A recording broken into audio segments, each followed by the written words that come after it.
Genesis chapter 35. Then God said to Jacob, "Get ready and move to Bethel and settle there. Build an altar there to the God who appeared to you when you fled from your brother Esau." So Jacob took everyone in his household. "Get rid of all your pagan idols. Purify yourselves and put on clean clothing. We're now going to Bethel, where I will build an altar to the God who answered my prayers when I was in distress. He has been with me wherever I have gone." So they gave Jacob all their pagan idols and earrings, and he buried them under the great tree near Shechem. As they set out, a terror from God spread over the people in all the towns of that area, so no one attacked Jacob's family. Eventually, Jacob and his household arrived at Luz, also called Bethel, in Canaan.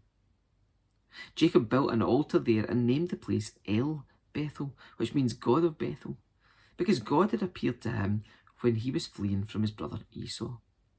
Soon after this, Rebekah, her old nurse Deborah, died. She was buried beneath the oak tree in the valley below Bethel. Ever since, the tree has been called Allon Bakuth, which means oak of weeping. Now that Jacob had returned from Paddan Aram, God appeared to him again at Bethel. God blessed him, saying, "Your name is Jacob, but you will not be called Jacob any longer. From now on, your name will be Israel." So God renamed him Israel. Then God said, "I am El Shaddai, God Almighty. Be fruitful and multiply. You'll become a great nation, even many nations. Kings will be among your descendants, and I will give you the land I once gave to Abraham and Isaac. Yes, I will give it to you and your descendants after you." Then God went up from the place where he had spoken to Jacob.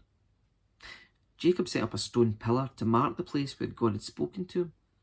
Then he poured wine over it as an offering to God and anointed the pillar with olive oil.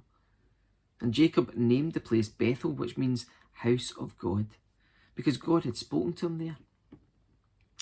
Leaving Bethel, Jacob and his clan moved on towards Ephrath. But Rachel went into labour while they were still some distance away. Her labour pains were intense. After a very hard delivery, the midwife finally exclaimed, "Don't be afraid, you have another son." Rachel was about to die, but with her last breath, she named the baby Benoni, which means son of my sorrow. The baby's father, however, called him Benjamin, which means son of my right hand. So Rachel died and was buried on the way to Ephrath, that is, Bethlehem. Jacob set up a stone monument over Rachel's grave, and it can be seen there to this day. Then Jacob travelled on and camped beyond Migdal Eder. While he was living there, Reuben had intercourse with Bilhah, his father's concubine, and Jacob soon heard about it. These are the names of the 12 sons of Jacob, the sons of Leah and Reuben, Jacob's oldest son, Simeon, Levi, Judah, Issachar, and Zebulun. The sons of Rachel were Joseph and Benjamin. The sons of Bilhah, Rachel's servants, were Dan and Naphtali. The sons of Zilpah, Leah's servant, were Gad and Asher. These are the names of the sons who were born to Jacob at Paddan Aram.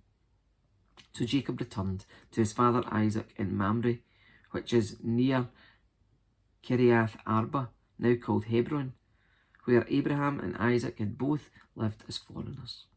Isaac lived for 180 years. Then he breathed his last and died at a ripe old age, joining his ancestors in death, and his sons Esau and Jacob buried him.